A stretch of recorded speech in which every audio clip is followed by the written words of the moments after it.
So I've been finding a lot of feathers, but I've been finding especially a lot of blue jay feathers on my path lately. And I got really curious to know which part of the bird these feathers are from, because you can see how different they are. So I looked it up, and this end of the feather is called the rachis, this part right here.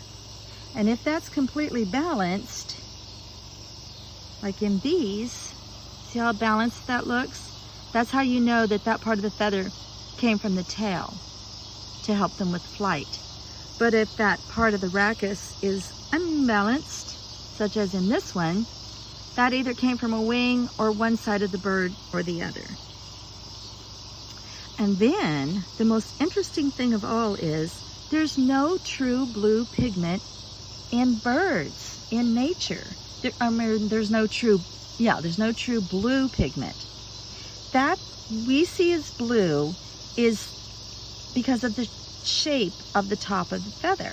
If you turn it over, it's shaped different, and so we don't see any blue. But because of the way the top of the feather is shaped, the light that reflects back we see as blue. So if you change the way that the light comes through, watch, and it disappears. See that? That's because there's no true blue pigment.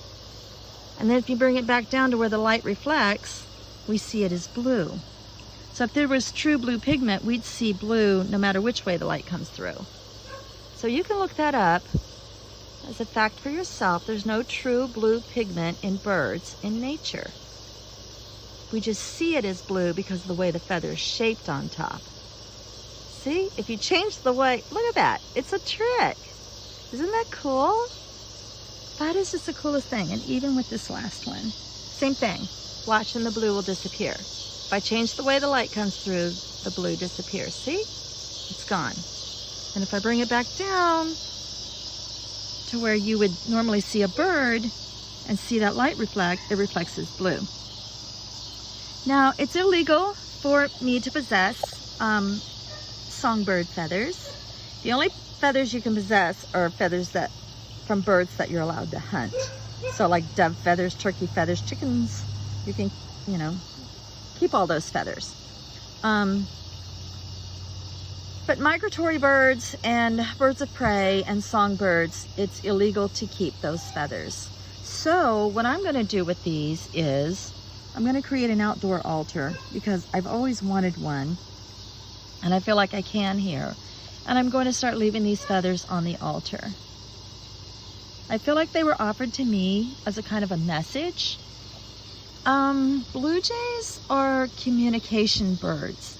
We think of them as very noisy, but they're actually only noisy during mating season or if there's some sort of problem in the flock.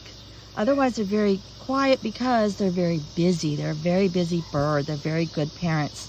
And they've got to get a lot of protein together to feed their nestlings. And so they don't have time to make a lot of ruckus. So they're very productive birds. So kind of when you see a blue jay feather on your path, it's kind of a symbol of productivity and communication. So productivity through communication. I love that. And these feathers are all going to end up on an outdoor altar back in nature where they came from. So I thought you guys would enjoy learning a little bit about feathers, about the rachis, the balance of the feathers, and the fact that there's no true blue pigment in the bird world. Isn't that cool?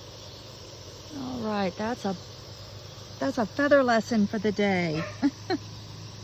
Well, it sounds like Bo wants to go on his walk, y'all. So I'm going to get off of here and go take Bo on his evening walk. Y'all have a great evening. Blessed be.